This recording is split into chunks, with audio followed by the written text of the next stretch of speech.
Binary ভার্চুয়ালের Java video টিউটোরিয়ালে সবাইকে স্বাগতম। আজকে আমরা যে বিষয় নিয়ে কথা বলবো সেটা হচ্ছে হলো constructor constructor in Java. So basically constructor যে কাজটা করে সেটা হচ্ছে আমরা যখন অবজেক্ট ক্রিয়েট করি তারপরে আমরা অবজেক্ট ডট সামথিং দিয়ে তারপরে ভ্যালু অ্যাসাইন করে দিই। বাট আমাদেরকে কনস্ট্রাক্টর যেটা হেল্প করবে সেটা হচ্ছে হলো যখন আমরা অ্যানাদার কোনো ক্লাসে মানে কোনো ভেরিয়েবল বা কোনো মেথড ডিক্লেয়ার করব এবং সেই ক্লাসটার কোনো অবজেক্ট ক্রিয়েট করব, আমি ডিরেক্টলি অবজেক্ট ক্রিয়েট করার সময় ভ্যালুটা অ্যাসাইন করে দিতে পারবো। সেই কাজটা আমাকে হেল্প করবে হচ্ছে কনস্ট্রাক্টর। চলুন আমরা একটু প্র্যাকটিক্যালি দেখে নিই। সাপোজ আমরা যেটা করব, আমরা এখন একটা ভেরিয়েবল ডিক্লেয়ার করলাম private string my name.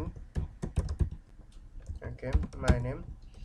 So okay, আর কনস্ট্রাক্টর কিছুই না, শুধু একটা স্পেশাল একটা মেথড যেটাকে সবসময় ক্লাসের নামেই হতে হয়। সাপোজ আমাকে যেটা হতে হবে সেটা হচ্ছিল পাবলিক, ক্লাসের নামে যদি হতে হয় তাহলে পাবলিক অ্যানাদার ক্লাস। ওকে, আমার কনস্ট্রাক্টর ক্রিয়েট হয়ে গেছে। সো আমি এখন যেটা করব আমি আমার নামটা এখানে সেট করে দেব স্ট্রিং নেম। ওকে, সো সেম নিয়ম, মেথডের নিয়ম, this dot my name equal name। Okay, so আমি আমার নামটা এখন শো করার জন্য একটা মেথড লিখব পাবলিক ভয়েড এসএমএস, একটা মেথড লিখলাম অথবা ফাংশন যে যাই বলেন। Okay, system print stand out, system dot print LN my name is, okay, concatenation my name। Okay, so basically কি হলো, আমার যেটা ছিল কনস্ট্রাক্টর সেটা হচ্ছে হলো অ্যানাদার ক্লাস। আমার এই ক্লাসটার নাম ছিল অ্যানাদার ক্লাস। সো আমার কনস্ট্রাক্টরটা ক্রিয়েট হয়েছে অ্যানাদার ক্লাস নামে। সো কনস্ট্রাক্টর আমাদের কি করবে, যখন আমরা অবজেক্ট ক্রিয়েট করব ঠিক তখনই আমাকে ভ্যালু অ্যাসাইন করে দিতে সাহায্য করবে। চলুন দেখি কিভাবে সাহায্য করে। প্রথমে আমরা অ্যানাদার ক্লাসের একটা অবজেক্ট ক্রিয়েট করব, another class an object,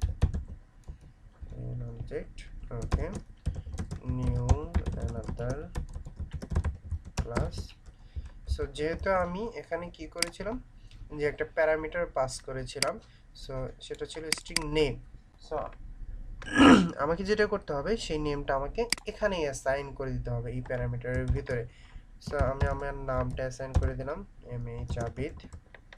okay, so এখন আমরা অবজেক্ট ক্রিয়েট করা হয়ে গেছে, ভ্যালু অ্যাসাইন করা হয়ে গেছে, শুধু আমরা এখন যেটা করব আমরা মেথডটাকে শো করে দেব যেখানে আমি আমার নামটা প্রিন্ট করেছি, সেটা ছিল এসএমএস নামে। ওকে, আমরা কল করে দিলাম। চলুন এবার একটু রান করে দেখি।